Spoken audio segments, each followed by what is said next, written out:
Hello everyone, welcome to seek study smartly. मैं हूं बलजिंदर सिंह। एक बार फिर से मेरे यूट्यूब चैनल पर आप लोगों का स्वागत करता हूं। जो इस वीडियो को पहली बार देख रहे हैं, जल्दी से जल्दी चैनल को सब्सक्राइब कर लीजिए, बेल आइकन को दबा लीजिए ताकि आपको आने वाली हर वीडियो का नोटिफिकेशन मिलता रहे। और डियर फ्रेंड्स, आपको पता है हमारा टीचिंग एप्टीट्यूड चल रहा है। आज हम लोग करने वाले हैं merits and demerits of teaching level, कि टीचिंग लेवल की किस तरीके की जो लेवल हैं उनकी क्या डीमेरिट्स हैं, क्या मेरिट्स हैं। तो ये हमारा पार्ट नंबर 3 रहने वाला है आज का। तो उससे पहले आप लोगों को एक बात बताना चाहता हूँ। तो ये मेरा जो टेलीग्राम चैनल है, आपको इसका लिंक है जो डिस्क्रिप्शन में मिल जाएगा। और दूसरी बात आपको बताना चाहता हूँ कि मैं डेली वाइज पर डेली आपसे 15 एमसीक्यू लाइव 8:20 पे नाइट के टाइम पर जो मैं एक क्विज आपके लिए लेके आता हूँ। डियर फ्रेंड्स, जितने भी लोग हैं क्विज को अटेम्प्ट कीजिए। बहुत ही अच्छे क्वेश्चन होते हैं, आपका भी फायदा होगा इसमें, आपकी प्रैक्टिस होगी, साथ में आपका कंटेंट भी कवर होगा, साथ में डेली पेपर 1 की जो प्रिपरेशन है उसको ज़्यादा से ज़्यादा बेस्ट बनाया जा सकता है। और धीरे धीरे करके मैं कॉमर्स के और उसके भी जो क्विज हैं उनको भी लॉन्च करने वाला हूं। तो पहले आप डेली का डेली 8:20 पर ग्रुप के अंदर आ जाएं। ये जो क्विज वाला ग्रुप है उसका लिंक भी मैं डिस्क्रिप्शन में आपको दे दूंगा या चैनल पर आज ही डाल दूंगा। तो डेली के डेली जो 15 एमसीक्यू हैं आप लोगों ने अटेंड करने हैं ताकि आपकी जो प्रिपरेशन है उसको बेस्ट बनाया जा सके। तो स्टार्ट करते हैं। आज का जो हमारा टॉपिक है, merits and demerits level of teachings. तो टीचिंग के जो हम लोगों ने कल लेवल कर लिए थे तो लेवल हो गए। आज हम लोग करने वाले हैं कि लेवल्स ऑफ टीचिंग की जो मेरिट्स हैं, डीमेरिट्स हैं, किस तरीके से हैं, क्योंकि ज़्यादा जो क्वेश्चंस होते हैं यहीं से ही बनते हैं कि एक लेवल पर किस तरीके से बच्चा काम करता है, उसको किस तरीके से मेरिट्स है, किस तरीके से डीमेरिट्स है, क्या एडवांटेज है, क्या डिसएडवांटेज है। तो स्टार्ट करते हैं। तो यहाँ पर एक बार हम लोग क्या कर लेते हैं, गो थ्रू कर लेते हैं मेरिट्स और डीमेरिट्स को। करने से पहले कि क्या था, हम लोगों ने पढ़ा था टीचिंग के जो लेवल थे, levels of teaching aptitude 3 type के होते हैं। सबसे पहले मेमोरी, उसके बाद अंडरस्टैंडिंग लेवल, उसके बाद है रिफ्लेक्टिव लेवल। मेमोरी को क्या बोला जाता है, अथॉरिटेरियन बोला जाता है। अंडरस्टैंडिंग को डेमोक्रेटिक बोला जाता है। और रिफ्लेक्टिव को लिजीज फेयर बोला जाता है। ये लीस्ट थॉटफुल था, ये थॉटफुल था, ये मोस्ट थॉटफुल था। ये किसके द्वारा दिया गया, हर्बर्ट के द्वारा दिया जाता है। और ये जो दिया गया था कंसेप्ट अंडरस्टैंडिंग का, मॉरिसन के द्वारा दिया गया है। और जो रिफ्लेक्टिव लेवल है वो किसके द्वारा दिया गया है, हंट के द्वारा दिया गया है। तो ये यहां तक हम लोगों ने कर लिया था और मेमोरी लेवल को अच्छे से डीपली से समझा था, अंडरस्टैंडिंग लेवल को डीपली से समझा था, रिफ्लेक्टिव को भी अच्छे से हम लोगों ने कर लिया था। आज डीमेरिट्स करते हैं, मेरिट्स करते हैं, क्या होती हैं। तो सबसे पहले हम देखते हैं merits of memory level of teaching, कि मेरिट्स क्या क्या हैं, हमें क्या क्या एडवांटेज होती हैं मेमोरी लेवल से। सबसे पहली बात यहाँ पर है यूजफुल फॉर यंग चिल्ड्रन। तो जो मेमोरी लेवल होता है बच्चों के लिए होता है, आपको पता ही है, पहली क्लास से लेकर 10th तक, +2 तक। तो वहाँ सारे के सारे जो बच्चे होते हैं उनके लिए जो मेमोरी लेवल होता है बहुत ज़्यादा यूजफुल होता है, क्योंकि यहाँ पर जितने भी सारे काम होते हैं किसके द्वारा करवाए जाते हैं, एक टीचर के द्वारा इंस्ट्रक्शन देकर करवाए जाते हैं। और बच्चों को नई नई नॉलेज सिखाने के लिए यहाँ पर एक टीचर के द्वारा ही सारा का सारा सब्जेक्ट मैटर है जो वो क्या किया जाता है, स्ट्रक्चर किया जाता है। उसके बाद बात करते हैं useful for children to lower classes. भी लोअर क्लासेस के जो बच्चे होते हैं, ठीक है, उनके लिए ज्यादा क्या होता है, ये एफिशिएंट तरीके से काम करता है। जो लोअर वर्ग के जो बच्चे होते हैं उनके लिए क्या है, ये ज्यादा यूजफुल होता है। उसके बाद help children learn to new concept, नए नए कंसेप्ट को सीखता है। जब बच्चा जाता है तो 1 2 स्टार्ट करता है, वो भी एक तरीके का कंसेप्ट है। ठीक है, ABC स्टार्ट करता है, वो भी एक तरीके का कंसेप्ट है। उनसे बाद में क्या करता है, जब आगे वाली क्लासों में आता है, जैसे 5वीं से 6ठी क्लास में, 7वीं क्लास में, तो उन्हीं वर्डों से जो उन्होंने एक नए कंसेप्ट सीखे होते हैं, ABC सीखी होती है, उनसे अब क्या करेगा, सेंटेंस बनाना स्टार्ट कर देगा। ठीक है, ए से क्या बनेगा, A फॉर एप्पल। तो जो A सीखा है उसने P सीखा है, P सीखा है, LE, जिस तरीके से एक सेंटेंस को बना देते हैं, मतलब नए नए कंसेप्टों को सीखने के अंदर मेमोरी लेवल क्या करता है, हेल्प करता है। उसके बाद बात करते हैं useful for slow learners. Slow learners के लिए क्या होता है, बहुत ही ज्यादा यूजफुल होता है। किस तरीके से यूजफुल होता है, क्योंकि जो छोटी क्लास के बच्चे होते हैं उनका जो कोग्निटिव माइंड होता है वो इतना डेवलप नहीं होता उस टाइम पर, वो सोच नहीं सकता अपने बारे में, या उसको एक कंसेप्ट के पीछे का रीजन नहीं पता होता। तो उसका जो एक लर्निंग सिस्टम होता है, सीखने की जो उसकी कैपेसिटी होती है वो बहुत ज्यादा लो होती है। लेकिन मेमोरी लेवल क्या करता है, लो लर्नर्स को सिखाने के लिए उनको एक बेसिक चीजें बता बता के, उनको रूट लर्निंग करवा करवा के क्या करते हैं हम लोग, उनको आगे वाले लेवल्स के लिए तैयार करते हैं। यहां पर बता दिया गया है कि जो अंडरस्टैंडिंग एंड रिफ्लेक्टिव लेवल है उसके लिए जो बेसिक बन जाता है, एक बेस बना दिया जाता है मेमोरी लेवल के अंदर, ताकि आगे के जो भी हमारे लेवल्स हैं टीचिंग के, या आगे जो भी हम लोगों ने फ्यूचर में नई चीजें सीखनी है उनको अच्छे से समझने के लिए मेमोरी लेवल ही हमारी हेल्प करता है। Useful for the acquisition of fact information of model structure. भी यहाँ पर क्या होता है कि जो भी हमारी मॉडल होते हैं, जो भी हमारे फैक्ट होते हैं, जितनी भी इंफॉर्मेशन होती है उस जानकारी को इकट्ठा करना सीखते हैं। यहाँ पर भी किस तरीके से हम लोग उसको एक्वायर कर सकते हैं, एक्वाजिशन कर सकते हैं किसी भी फैक्ट्स को, किसी भी मॉडल्स को, किसी भी स्ट्रक्चर्स को। उसके बाद there is a passive role of learner in the memory level, कि यहाँ पर जो रोल होता है ना एक स्टूडेंट का, एक लर्नर का जो रोल होता है वो पैसिव होता है। Memory level teaching act as the first step of for understanding and reflective level of the teaching. भी मेमोरी लेवल क्या होता है, फर्स्ट होता है, एक तो फर्स्ट स्टेप होता है टीचिंग लेवल्स का, और दूसरा बेस बन जाता है। इसके बेसिस पर ही हम लोग कहाँ पहुंचते हैं, अंडरस्टैंडिंग और रिफ्लेक्टिव लेवल पर पहुंचते हैं।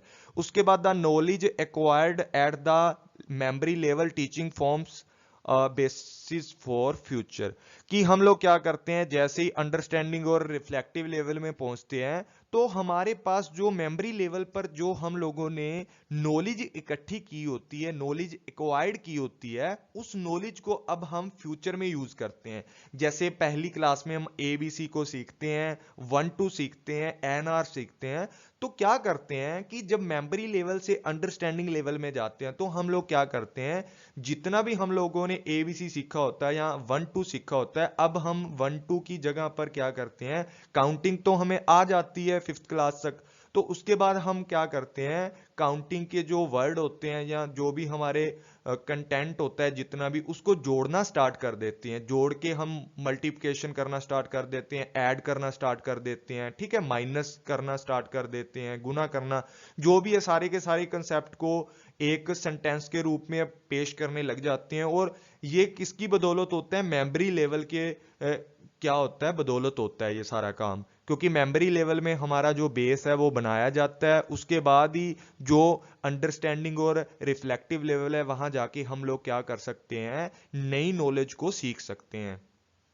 उसके बाद बात करते हैं demerits of memory level of teaching, की डीमेरिट्स किस किस तरीके की होती हैं एक मेमोरी लेवल की। सबसे पहला है कि not suitable for higher classes, कि हायर क्लासेस के लिए ये सुटेबल नहीं होता। किस तरीके से नहीं होता, सपोज करो आपको कॉलेज की क्लासेस में एक लेक्चर आ रहा है या एक टीचर आए, वो क्या करे, आके व्हाइट बोर्ड पर आपको ABC पढ़ाना स्टार्ट कर दे, तो आपको कैसा फील होगा।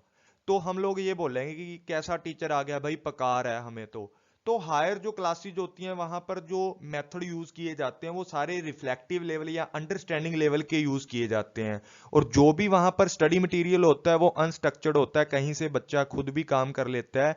और टीचर भी जब पढ़ाता है, अगर 30 मिनट की क्लास होती है ना, तो टीचर 10 मिनट पढ़ाता है, 20 मिनट तो बातें करके चला जाता है, तो वो चीज हमें अच्छी लगती है। लेकिन जो मेमोरी लेवल है इसके अंदर एक टीचर क्या करवाता है, रूट मेमोरी या रूट लर्निंग करवाता है। यहाँ पर रूट लर्निंग का यूज किया जाता है, रट्टे मरवाए जाते हैं। ऐसा हम बड़ी क्लासों में नहीं कर सकते। इस तरीके से रूट लर्निंग जब करवाई जाती है तो ये क्या होता है, शॉर्ट टर्म के लिए कुछ भी चीज को याद रखने के लिए तो फायदेमंद है। जो रूट मेमोरी है हमारी शॉर्ट टर्म के लिए तो हमें फायदा करेगी, लेकिन हम लोग जब तक उस चीज के पीछे का रीजन ना सीखेंगे तो इस तरीके से हमारे किसी भी काम नहीं आने वाली वो चीज। तो यहाँ पर रूट लर्निंग है वो भी एक डिमेरिट होती है मेमोरी लेवल की। उसके बाद डोमिनेटेड ऑफ टीचर। यहाँ पर सारा का सारा जो काम होता है ना, उसके बाद बात करते हैं सारा का सारा जो काम होता है, यहाँ पर जो सारा का सारा प्रभाव होता है जो सारा टीचर का होता है, क्योंकि टीचर को ही इंस्ट्रक्शन देनी होती है, टीचर ही सारी चीज करता है। टीचर बच्चों को डरा धमका के रखता है क्लास में कि बेटा शोर नहीं करना, शोर करोगे तो कान के नीचे आएगी। सारी की सारी बातें इसके अंदर एक टीचर के द्वारा की जाती है। टीचर एक ऐसा लगा लो कि बच्चों के ऊपर नेगेटिव जो प्रभाव भी डालता होता है। ये भी मेमोरी लेवल की डीमेरिट्स है। किस तरीके से नेगेटिव डालता है? अगर बच्चा रोने लग गया या कुछ करने लग गया, इधर उधर भागते हैं छोटे बच्चे, पहली दूसरी पांचवी क्लास वाले, तो उनके कान के नीचे एकदम से आती है। तो जो टीचर का जो यहाँ पर एक इफेक्ट पड़ता है वो बहुत ही ज्यादा होता है। उसके बाद बात की जाती है कि जो क्लास का इंटरेक्शन होता है ना, वो बहुत ही कम होता है। Little interaction in the classroom, क्योंकि जो छोटे बच्चे होते हैं वो टीचर से क्वेश्चन करने से डरते हैं। उनको पता ही नहीं होता अभी टीचर से क्वेश्चन पूछना भी है या नहीं पूछना। अगर दूसरी बात ये है ना कि टीचर ने पूछ लिया तो बच्चे एक दूसरे के पीछे छुपना स्टार्ट कर देते हैं, नीचे देखने लग जाते हैं। तो मेमोरी लेवल पर जो लिटिल इंटरेक्शन होता है क्लासरूम के अंदर। उसके बाद बात करते हैं no room for intention and self learning for student. यहां पर क्या किया जाता है, कोई भी इंटेंशन नहीं होती किसी भी स्टूडेंट की कि वो सेल्फ लर्निंग करनी स्टार्ट कर दे। यहां पर सेल्फ लर्निंग है ना, वो होती ही नहीं है। एक तरीके से सारा कुछ टीचर को करना पड़ता है, टीचर को बोलना पड़ता है बेटा कल को करके आना है। ये मतलब खुद से बच्चा नहीं सीख सकता कोई भी चीज, और जो भी सेल्फ कॉन्फिडेंस है वो तो यहाँ होता ही नहीं है, क्योंकि यहाँ पर बच्चे को सारे के सारे जो काम है, होमवर्क एक टीचर के द्वारा दिया जाता है, टीचर के द्वारा ही एक्सटर्नल मोटिवेशन किया जाता है, और यहाँ पर कोई भी इंटरनल मोटिवेशन भी नहीं होता। जब तक बच्चे के अंदर से खुद से आवाज नहीं आएगी कि मैंने ये काम करना है, तो वो नहीं कर पाएगा। जैसे हम लोग बोलते हैं ना कि भाई मैंने यूजीसी नेट नहीं करना, मैंने जीआरएफ करना है। जब तक अंदर से आवाज ना आएगी ना कि मैंने जीआरएफ करना है, तो तब तक आप जीआरएफ नहीं कर सकते। आपको यही डर रहेगा कि भाई नेट भी होगा या नहीं होगा। तो इंटरनल, खुद को इंटरनल मोटिवेट किया करो कि भाई मैंने ये करना है, आज इतना टारगेट है मेरा, इतना टारगेट कंप्लीट करके ही सोना है, नहीं तो नहीं सोना। तो इस तरीके से जब मेमोरी लेवल की बात करते हैं तो वहां पर किसी भी तरीके का इंटरनल मोटिवेशन नहीं होता, जो कि बहुत ही एक बुरी एडवांटेज है मेमोरी लेवल की। उसके बाद बात करते हैं the problem of classroom management. यहाँ पर भाई क्लासरूम की मैनेजमेंट करना एक टीचर के लिए बहुत ही ज्यादा दुखदाई घटना होती है उस टाइम पर, जब कोई बच्चा इधर से भागता है, कोई इधर से भागता है, कोई कुछ चिल्लाता है। छोटी क्लासों में आपने देखा ही होगा, तो टीचर गुस्से में आकर एक दो के लगा भी देता है। तो यहाँ पर जो क्लास की मैनेजमेंट करनी होती है वो बहुत ही टफ वर्क होता है मेमोरी लेवल के ऊपर एक टीचर के लिए। उसके बाद बात करते हैं कि loss of retention and recalling भी। यहाँ पर क्या है, रूट लर्निंग करवाई जाती है। जब बच्चे से रूट लर्निंग करवाई जाती है ना, तो प्रतिधारण मतलब कोई भी चीज वो अच्छे से धारण नहीं कर सकता खुद से, उसको याद रखने में प्रॉब्लम आएगी। क्यों आएगी? क्योंकि वो बच्चा रट्टा मार रहा है, उसके पीछे का लॉजिक तो समझ ही नहीं रहा, किस तरीके से वो एक चीज काम कर रही है या किस तरीके से वो फैक्ट काम कर रहे हैं, वो चीजों को तो सीखता ही नहीं है। जब रूट लर्निंग की जाती है तो वो शॉर्ट टर्म के लिए हमारे माइंड में रहती है, उसके बाद फिर भूल जाते हैं रट्टा लगाने के बाद। तो इसी तरीके से हम लोगों को टीचर भी बोलते हैं ना, बेटा रट्टा मत मारो, कंसेप्ट को समझो। तो हम लोगों को यहाँ पर जो एक इसकी डिसएडवांटेज मिलती है रिटेनिंग और रिटेंशन एंड रिकॉलिंग की, जो एक डीमेरिट्स होती है मेमोरी लेवल की। उसके बाद यहाँ पर वही बात आ गई कि क्रैमिंग की जाती है, क्रैमिंग रट्टाबाजी की जाती है। उसके बाद बात करते हैं कि this does not contribute to the development of the student capacities. तो यहाँ पर स्टूडेंट की किसी भी तरीके की जो क्षमताएं होती हैं, कैपेसिटी होती है, उसको इंप्रूवमेंट नहीं किया जाता, ना ही उसका डेवलपमेंट होता, क्योंकि सारा काम का क्या होता है, क्रैमिंग का होता है, रूट लर्निंग का होता है, रूट मेमोरी का इसके अंदर यूज किया जाता है। उसके बाद यहाँ पर सारी चीजों को जब हम रटते हैं तो ना तो हमारी रियल लाइफ की सिचुएशन है उसको हैंडल कर पाता बच्चा, ना ही बच्चे के अंदर टैलेंटेड है वो डेवलप होता, और ना ही उसकी रियल लाइफ की जो सिचुएशन है उसको हैंडल करने में वो कैपेबल होता। तो जो मेमोरी लेवल है इसकी जो डिसएडवांटेज है हम लोगों के सामने, सबसे पहले हायर क्लास के लिए नहीं होती, रूट लर्निंग करवाई जाती है, सारे के सारे काम टीचर करता है, इंटरेक्शन एकदम से लिटिल टाइप होता है कि जो इंटरेक्शन होता है ना, तो बच्चे क्वेश्चन पूछना चाहते हैं, बच्चे खेलते रहते हैं सारा दिन, और टीचर भी कई बार ऐसे मिल जाते हैं कि टीचर बच्चों को संभालते ही नहीं है। तो दूसरी बात ये होती है कि इसके अंदर सेल्फ लर्निंग का जो कंसेप्ट है उसको इंक्लूड नहीं किया जाता, ना ही इसके अंदर इंटरनल मोटिवेशन होता। क्लासरूम की जो मैनेजमेंट होती है वो हम अच्छे से नहीं कर पाते। रिटेंशन एंड रिकॉलिंग की प्रॉब्लम होती है, क्योंकि यहाँ पर क्रैमिंग की जाती है सारी की सारी, रूट लर्निंग को ज़्यादा ध्यान दिया जाता है रूट लर्निंग पर, और यहाँ पर बच्चे की किसी भी तरीके से जो मेमोरी लेवल है वो कंट्रीब्यूशन नहीं करता बच्चे की डेवलपमेंट के अंदर। और यहाँ पर एक बात है कि जो रियल लाइफ की प्रॉब्लम्स होती हैं, सिचुएशन होती हैं, उनको भी हैंडल करना नहीं सीख पाता बच्चा, और यहाँ पर किसी भी तरीके का टैलेंट है वो स्टूडेंट के अंदर डेवलप नहीं होता। तो ये थी हमारी डिसएडवांटेज ऑफ मेमोरी लेवल। उसके बाद हम लोगों के पास ना सजेशन दिए गए हैं किस तरीके से हम लोग मेमोरी लेवल को ठीक कर सकते हैं। तो हमारे पास कुछ सजेशन इस तरीके से हैं। सबसे पहले तो ये है बात कि teaching material should be meaningful and purposeful. जितना भी हम लोग क्या है, एक टीचर के द्वारा जो भी मेथड यूज किए जाते हैं या जो भी मटेरियल यूज करना है ना, वो एकदम मीनिंगफुल वाला होना चाहिए, पर्पसफुल होना चाहिए, ताकि बच्चा कुछ ना कुछ तो सीखे। ऐसा ना हो कि एक दो पढ़ के घर पे आ गया।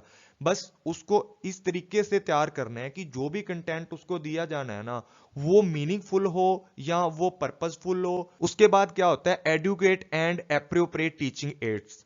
यहां पर क्या बात करते हैं कि जो भी यहां पर क्या यूज किए जाएंगे, टीचिंग एड्स यूज किए जाएंगे टीचिंग को पढ़ाने के लिए, टीचिंग को प्रभावी तरीके से पेश करने के लिए।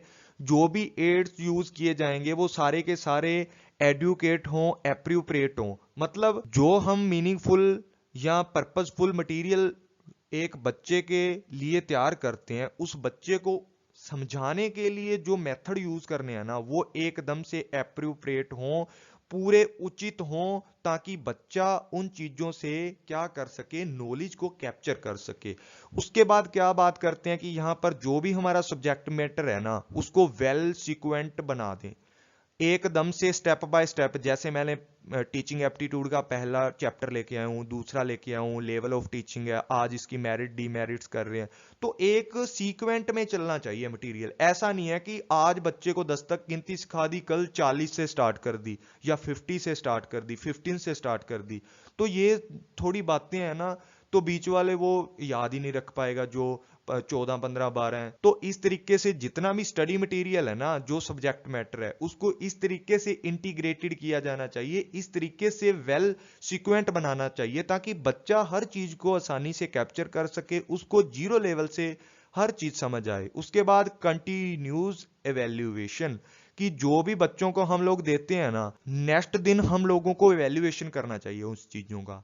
जो छोटी क्लास के उनका तो करते हैं, जैसे 10th क्लास है तो उसमें क्या करते हैं, हम वीकली रख लेते हैं, या जो 5th क्लास है उसमें 2 दिन के बाद इवैल्यूएशन करके देख लेते हैं, ताकि हम लोगों को पता चलता रहे कि बच्चा कितना सीख रहा है और कितना नहीं सीख रहा, कहाँ उसको प्रॉब्लम आ रही है। इवैल्यूएशन करने से ही हम लोगों को क्या होता है, पता लगता है। उसके बाद बात करते हैं मोर ड्रिल वर्क। मोर ड्रिल वर्क मतलब यहाँ पर जितना भी बच्चे को काम किया जाता है ना, उसकी ज्यादा से ज्यादा रिपीटेशन करवाना चाहिए, उस चीज को ज्यादा से ज्यादा बच्चे को बार बार करने के लिए बोलना चाहिए। क्योंकि जो भी चीज हम बार बार करते हैं, जैसा हम लोगों को एक बात बताते होते हैं टीचर्स लोग भी, और हम लोगों को खुद भी ये जो ग्रेजुएशन या पोस्ट ग्रेजुएशन पर जाके पता लग जाती है कि जब हम लोग किसी भी चीज को क्या करते हैं, लिखना स्टार्ट कर देते हैं, अपनी लैंग्वेज में लिखना स्टार्ट कर देते हैं ना, उस टाइम पर क्या होता है कि जितनी चीजें हम लिखते हैं वो हमें लॉन्ग टाइम तक याद रहने लग जाती हैं। तो यहाँ पर हम लोगों को बच्चों को बार बार होमवर्क देना चाहिए, ज्यादा होमवर्क देना चाहिए, ताकि वो ड्रिल वर्क करें और रिपीटेशन करें, और उनको जो भी चीजें हैं वो ज्यादा टाइम तक याद रहें। और प्रैक्टिस एंड एक्सरसाइज, मतलब ज्यादा से ज्यादा हम लोग प्रैक्टिस करवाएंगे तो बच्चे को हर चीज, वो बोलते हैं ना, कोई भी चीज को सफलता प्राप्त करने के लिए, किसी भी चीज में सफलता प्राप्त करने के लिए हमें ज्यादा से ज्यादा मोर एंड मोर प्रैक्टिस करनी चाहिए, मोर एक्सरसाइज करनी चाहिए, ताकि हम लोगों को जो हम हमारा टारगेट है उसको आसानी से अचीव कर सकें। उसके बाद बात करते हैं merits of understanding level of teaching. भी टीचिंग का जो अंडरस्टैंडिंग लेवल है उसके अंदर क्या क्या मेरिट्स हैं। At this level of the teaching student to make use of their thinking abilities. यहाँ पर क्या होता है कि जो स्टूडेंट होता है वो अब थॉटफुल हो जाता है। जो पिछला था हमारा मेमोरी लेवल था उसके अंदर किसी भी तरीके की थॉट नहीं होती, लीस्ट थॉटफुल होता है, वहां पर जो सोचने की शक्ति होती है बिल्कुल कम होती है। लेकिन यहाँ पर क्या होता है, अब उसकी सोचने की जो क्षमता होती है ना उसको जगा दिया जाता है मेमोरी लेवल के अंदर। अंडरस्टैंडिंग लेवल पर पहुंचकर एक स्टूडेंट ज्यादा से ज्यादा सोचना स्टार्ट कर देता है और यहाँ पर इफेक्टिव लर्निंग हो जाती है। क्यों होती है? क्योंकि वो थिंक एबिलिटी को यूज करता है। थिंकिंग एबिलिटी को यूज करता है, जो भी कंटेंट पढ़ता है, जो भी इंफॉर्मेशन लेता है, उसके पीछे का जो रीजन है ना उस चीज को क्या करता है, समझने लग जाता है। इसलिए यहां पर क्या होता है, प्रभावी सीखना स्टार्ट कर देता है बच्चा।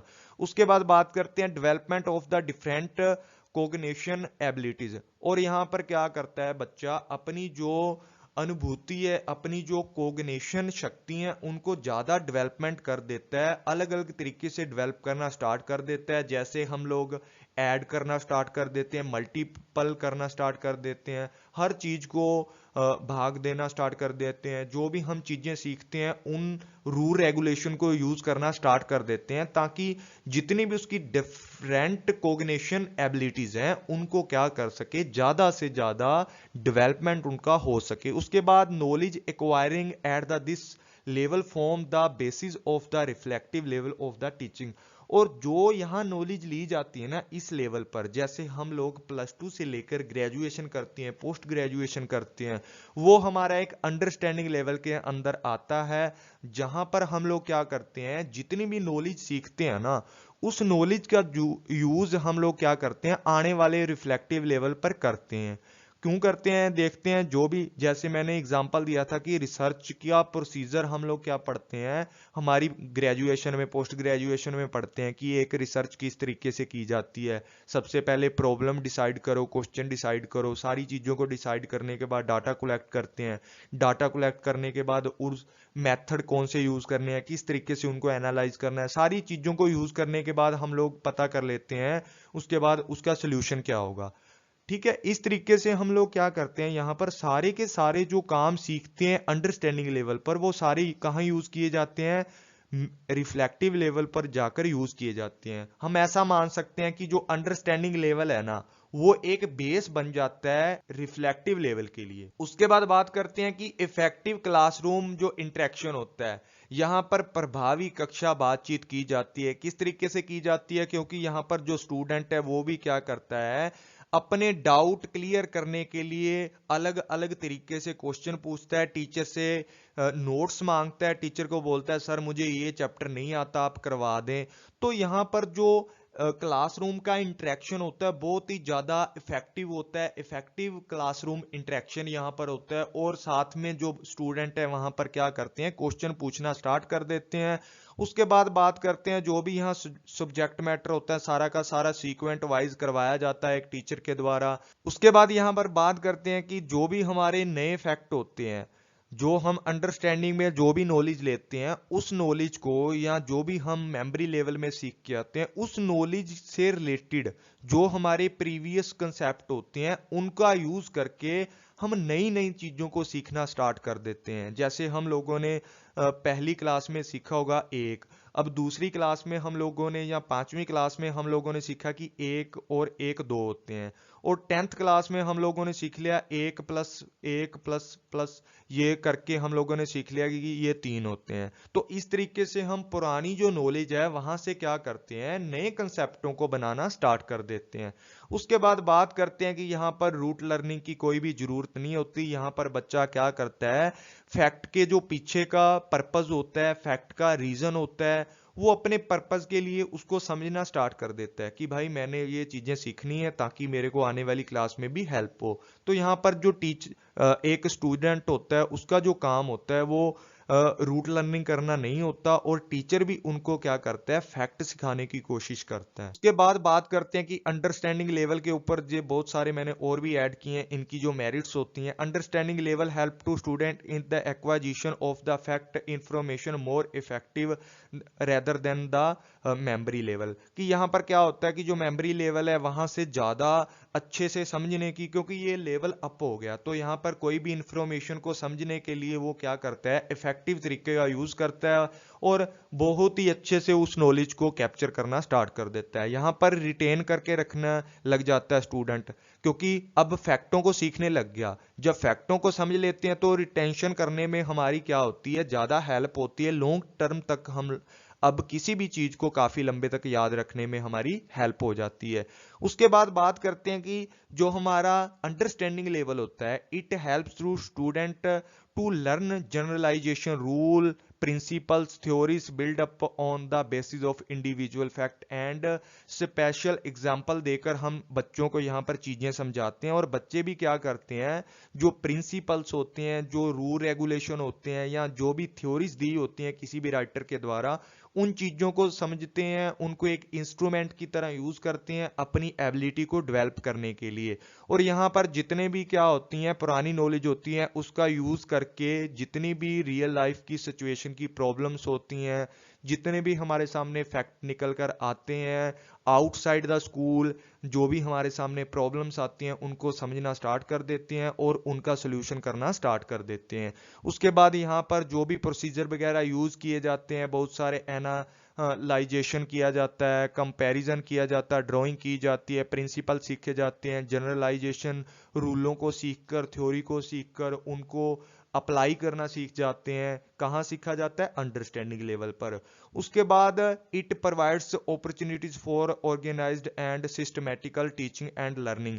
यहाँ पर जो भी क्या किया जाता है कि एक स्टूडेंट को जो भी नॉलेज दी जाती है वो एक तरीके से एक बच्चे के लिए नई नई अपॉर्चुनिटीज लेके आती हैं, उनको अच्छे अच्छे जो सिस्टम होते हैं, थ्योरीज होती हैं, उनको सिखाती है, ताकि जो भी उनकी स्कूल के बाद की एग्जिस्टिंग सिचुएशन है या हमारी कंट्री की जो सिचुएशन है उसको आसानी से समझ सकें और उनको अपनी स्टडी से जो नॉलेज मिलती है उसके द्वारा जो अपॉर्चुनिटीज मिलती हैं अपने खुद को डेवलप करने के लिए, उसको ज्यादा से ज्यादा क्या किया जाता है, इसके अंदर एबिलिटी को इंक्रीज कर दिया जाता है। उसके बाद बात करते हैं the return in term of educational investment और output such as teaching are maximum in the compare of other level. कि जो अंडरस्टैंडिंग लेवल है ना, सबसे ज्यादा यहां पर इन्वेस्टमेंट लगा लो करनी पड़ती है बच्चे को। देखो 5वीं क्लास तक तो चला गया बच्चा, ठीक है, उसके बाद जब हम लोग क्या करते हैं 6 से 10th तक, +2 तक ग्रेजुएशन करते हैं, पोस्ट ग्रेजुएशन करते हैं, तो सबसे ज्यादा जो इन्वेस्टमेंट है यहाँ करनी पड़ती है अंडरस्टैंडिंग लेवल के अंदर। तो आप लोगों ने सुना भी होगा, हमारे टीचर बोलते हैं कि बेटा 5 साल पढ़ लो कॉलेज लाइफ को, उसके बाद सारी जिंदगी आपकी बहुत ही खुशी से गुजरेगी, आप अच्छी जॉब लग जाओगे। क्यों बोलते हैं ऐसा? क्योंकि सबसे ज्यादा जो स्टडी के एफर्ट्स होते हैं, जो स्टडी के लिए इन्वेस्टमेंट करनी पड़ती है एक स्टूडेंट को, वो अंडरस्टैंडिंग लेवल पर होती है। वो ज्यादा अंडरस्टैंडिंग लेवल पर हम लोगों को एफर्ट्स करने पड़ते हैं, हार्ड वर्क करना पड़ता है। इसलिए इसको बोला जाता है कि जो ज्यादा से ज्यादा इन्वेस्टमेंट है हम लोग इन्हीं क्लासों में करते हैं, इसके बाद हम लोगों को जो आने वाली लाइफ है वहां हम लोगों को ज्यादा से ज्यादा क्या मिलती है, रिटर्न मिलती है। उसके बाद बात करते हैं demerits of understanding level of teaching की। एक डीमेरिट्स क्या क्या हो सकती हैं अंडरस्टैंडिंग लेवल के अंदर। तो सबसे पहली बात है कि it's ignore higher cognitive abilities. तो यहाँ पर जो हायर कोग्निटिव एबिलिटीज होती हैं उनको क्या कर दिया जाता है, इग्नोर कर दिया जाता है। कई बार हम लोग टीचर को बोल देते हैं सर ये चीज ऐसे ऐसे है, तो टीचर भी आगे से गुस्सा कर देता है कि बेटा तू बैठ जा, कोई और तो क्लास में बोलता है, तू सबसे ज्यादा बोलता रहता है, तो वो डिमोट हो जाता है उस टाइम पर। तो अंडरस्टैंडिंग लेवल पर इस सिचुएशन को देखा जा सकता है। लेकिन बहुत सारे स्कूल्स ऐसे होते हैं कि यहाँ पर जो कोग्निटिव एबिलिटीज होती हैं उनकी, उनको डेवलप करने के लिए उनको अपॉर्चुनिटीज दी जाती हैं। आपने देखा होगा कि +2 में पढ़ते हुए कुछ बच्चे रोबोट तैयार कर देते हैं।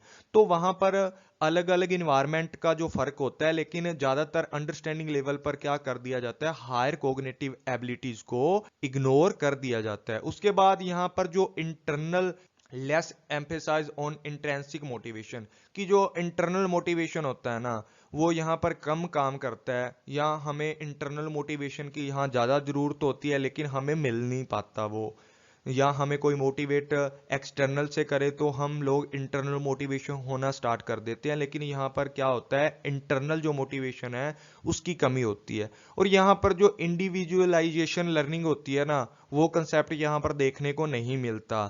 उसके बाद बात करते हैं the teaching at the understanding level is more or less teacher centric and subject centric rather than the child centric. और यहाँ पर बात करते हैं कि ना तो यहाँ पर अच्छे से टीचर सेंट्रिक होती है अप्रोच, ना ही यहाँ पर सब्जेक्ट सेंट्रिक होती, बीच का मेल होता है। यहाँ पर ना तो अच्छे से टीचर बच्चों को संभालता है कॉलेज के अंदर या +2 क्लास के अंदर, ना टीचर सब्जेक्ट को अच्छे से पढ़ाता है। तो मतलब यहाँ पर बीच का मेल होता है, कहीं पर टीचर ज्यादा डांट देता है, कहीं पर सब्जेक्ट को ज्यादा पढ़ा दिया जाता है, कम पढ़ा दिया जाता है। मतलब बीच का जो मेल होता है ना, ना तो अच्छे से सेंट्रिक अप्रोच होती, मतलब चिल्ड्रन सेंट्रिक अप्रोच होती, ना ही क्या होती है, टीचर सेंट्रिक अप्रोच होती है यहाँ पर। उसके बाद बात करते हैं कि यहाँ पर ना एक टीचर अगर अच्छे एफर्ट्स कर रहा है, अगर वो टीचर सेंट्रिक अप्रोच का यूज करके पढ़ा भी रहा है बच्चों को, तो यहाँ बच्चे भी कई बार गलतियां कर देते हैं या ध्यान नहीं देते। तो यहाँ पर क्या होता है कि बेस्ट एफर्ट करने के बाद भी ना स्टूडेंट उस चीजों को नहीं सीख सकता जो एक टीचर सिखाना चाहता है। एक टीचर जो चीज सिखाना चाहता है ना, वो बच्चे यहाँ पर नहीं सीखना चाहते। कई बार बच्चे मजाक में ले जाते हैं कि ये यार आके लेक्चर दे रहा है टीचर या क्लास ले रहा है, बहुत ही बोरिंग टीचर है। लेकिन एक्चुअल में वो टीचर हमें ज्यादा डीपली सिखाने की कोशिश करता है, जो टीचर हमें बोरिंग लगता है कई बार। तो इस तरीके से क्या होता है कि अंडरस्टैंडिंग लेवल पर हम लोग ये बातों को समझना बंद कर देते हैं, या हमें ये चीज की कमी महसूस होती है कि एक टीचर जो चीज सिखाना चाहता है हम वो चीज को सीखना नहीं चाहते। तो ये भी अंडरस्टैंडिंग लेवल की एक डीमेरिट होती है। उसके बाद बात करते हैं कि student do not get the require freedom for independent thinking. उसके बाद यहाँ पर बात करते हैं कि जो एक टीचर होता है ना, या एक स्टूडेंट को जो इंडिपेंडेंट अंडरस्टैंडिंग लेवल पर मिलनी चाहिए अपनी प्रॉब्लम को सॉल्व करने के लिए या अपनी थिंकिंग को इम्प्रूव करने के लिए, एक नई चीज की डिस्कवरी करने के लिए, वो फ्रीडम इस लेवल पर बच्चों को नहीं दी जाती। फॉरेन के अंदर तो दी जाती है, अगर अमेरिका कनाडा की बात की जाए वहां तो ऐसी चीजें होती हैं, अंडरस्टैंडिंग लेवल पर बच्चों को फ्रीडम दी जाती है, बच्चा खुद से कमाना सीख जाता है +2 क्लास पर ही। लेकिन जो बात करते हैं इंडिया की, हमारे यहाँ की, तो यहाँ पर क्या होता है अकॉर्डिंग टू इंडिया कल्चर, कि यहाँ पर जो हमारे टीचर होते हैं वो भी अलग तरीके के होते हैं थोड़े, वो बच्चों को इंडिपेंडेंट थिंकिंग नहीं देते। हमारे जो पेरेंट्स होते हैं वो भी इस तरीके से हमें कुछ चीज़ों को सोचने की क्षमता हमें नहीं देते हैं। तो हम बोल सकते हैं कि यहाँ पर एक बड़ी डिमेरिट्स निकल के आती है कि टीचर्स हमारे स्टूडेंट्स को फ्रीडम नहीं देते। इसके बाद सजेशन क्या क्या दिए जा सकते हैं अंडरस्टैंडिंग लेवल के लिए, यहाँ पर इंटरेक्शन को ज़्यादा से ज़्यादा इफेक्टिव करने की कोशिश करनी चाहिए, ताकि जितने भी हमारे बच्चे क्लास में आते हैं वो प्रभावी तरीके से कक्षा को अटेंड कर सकें, कक्षा के अंदर भागीदारी दिखाएं, ताकि बच्चों के जो डेवलपमेंट की स्टेज है टीचर उनको आसानी से एवेल्युएट करके उनका पता कर सके। उसके बाद यहाँ पर जो सब्जेक्ट मैटर है उसको अच्छे से स्ट्रक्चर ऑर्गेनाइज करके बच्चों के सामने पेश करना चाहिए। मीनिंगफुल लेस सब्जेक्ट होने चाहिए, जो भी हैं उनका अच्छा मीनिंगनेस निकलनी चाहिए। मतलब जितना भी सब्जेक्ट मैटर यूज किया जाता है स्ट्रक्चर होना चाहिए, मीनिंगफुल होना चाहिए। उसके बाद बात करते हैं an effective method of teaching. यहाँ पर जो मेथड यूज किए जाते हैं अच्छे से अच्छे मेथड यूज करने चाहिए। अट्रैक्टिव एड्स का यूज करना चाहिए, टीचिंग एड्स का, ताकि बच्चे हैं जो आसानी से कंसेप्ट को समझ सकें।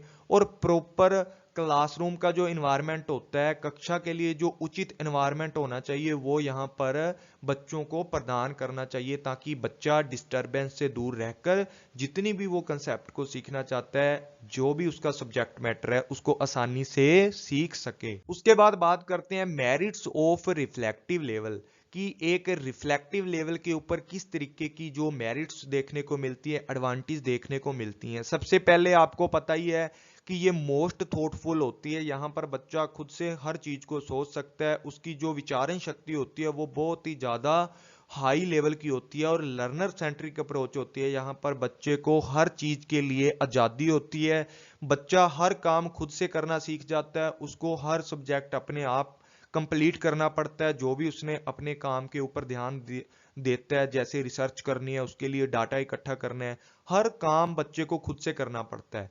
उसके बाद बात करते हैं development of problem solving ability. जब बच्चा रिफ्लेक्टिव लेवल पे पहुंचता है तो रियल लाइफ की जो उनकी प्रॉब्लम्स होती हैं उनको सॉल्व कर करके उनका जो डेवलपमेंट कर देता है खुद का, या टीचर उसका डेवलपमेंट करवा देता है, ताकि वो जितनी भी प्रॉब्लम आए उनको सॉल्व करने की एबिलिटी उसके पास हो।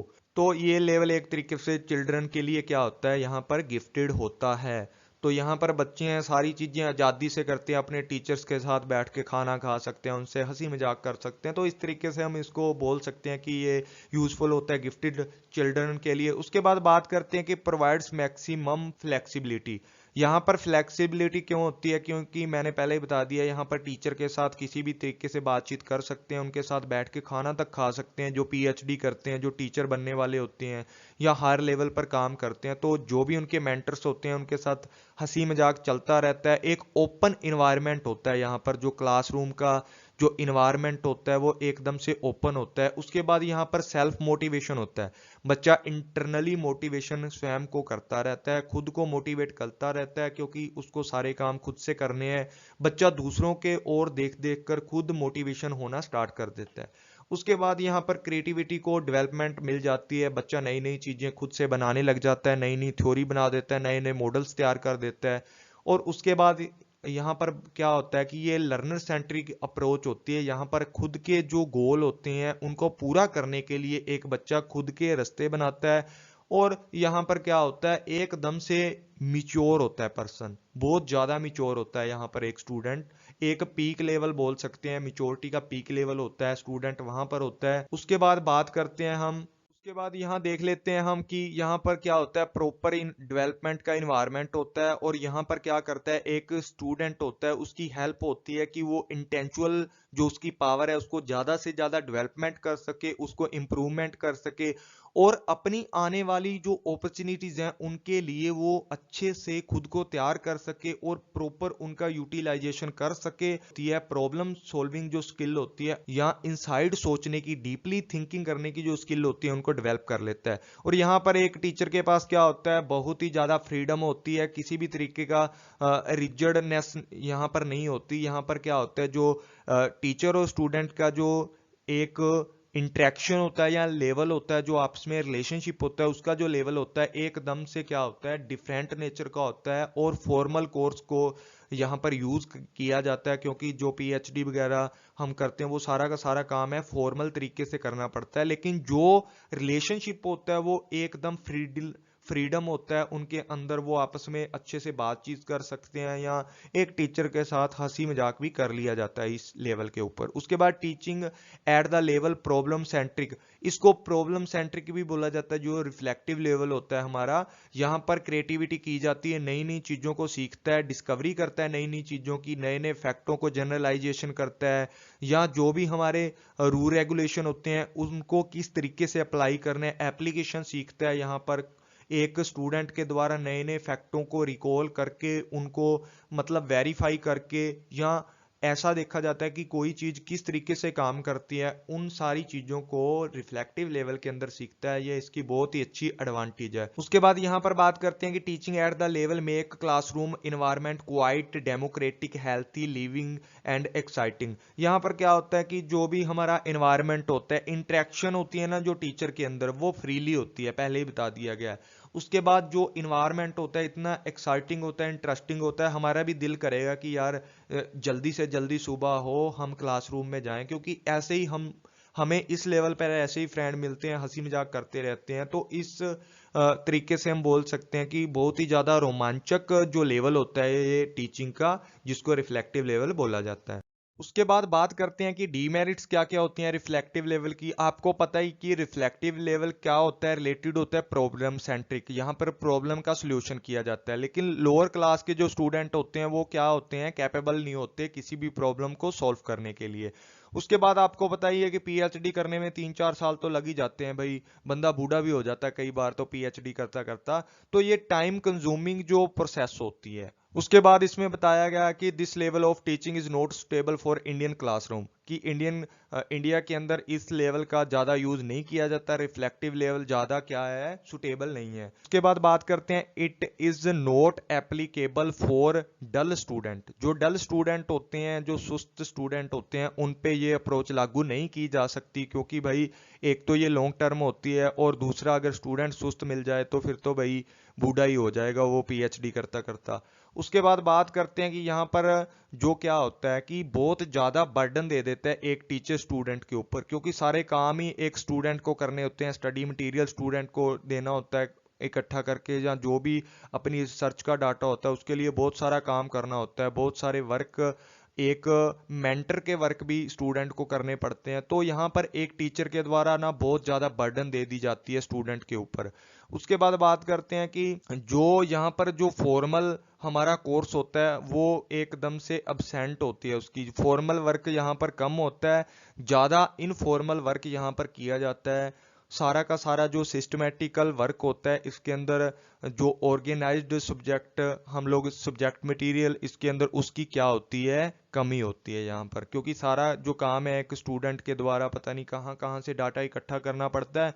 तो यहाँ पर जो इनफॉर्मल वे को ज़्यादा यूज़ किया जाता है, इसलिए ये फॉर्मल कोर्स इसके अंदर अब्सेंट होती है, उसकी जो फॉर्मल कोर्स है इसके अंदर नहीं इंक्लूड किया जाता। Too much freedom in flexibility given to the student may differ them from the learning path. तो यहाँ पर एक बात करते हैं कि जब स्टूडेंट को ज़्यादा फ्रीडम दे दी जाती है, ज़्यादा फ्लेक्सिबिलिटी दे दी जाती है, तो वो क्या करते हैं, वो अपनी स्टडी को छोड़कर बहुत सारे अलग काम करने स्टार्ट कर देता है, जो कि एक स्टूडेंट के जो सक्सेस का पाथ होता है या लर्निंग का जो पाथ होता है उसके ऊपर एक बैरियर के रूप में हमें देखने को मिलता है। जब हम लोग क्या करते हैं, पीएचडी में जाते हैं, रिसर्च करने जाते हैं घर से, तो वहाँ पर हमारे माँ बाप भेज देते हैं कि बच्चा रिसर्च करेगा, जाकर वहाँ पर स्टडी करेगा। लेकिन इसी फ्रीडम का फ़ायदा उठाकर हम लोग क्या करते हैं, क्लब में चले जाते हैं, गेमें खेलने लग जाते हैं, या कोई अदर काम करना, दोस्तों के साथ पार्टी करना स्टार्ट कर देते हैं। तो रिफ्लेक्टिव लेवल के अंदर फ्रीडम देने पर क्या होता है, ये एक एररनेस हमारे सामने निकल कर आता है, या हमारा जो कंक्लूजन होता है, जो हमारे जो आंसर निकलने चाहिए थे रिफ्लेक्टिव लेवल के अंदर, एक प्रॉब्लम का सल्यूशन करना चाहिए था, वो बंदा नहीं कर पाता, क्योंकि यहाँ पर जो फ्रीडम और फ्लेक्सिबिलिटी होती है उसका गलत यूज करना स्टार्ट कर देता है एक स्टूडेंट। उसके बाद बात करते हैं कि यहाँ पर क्या करते हैं कि जो एक टीचर होता है ना, it's require more experience and efficient teacher.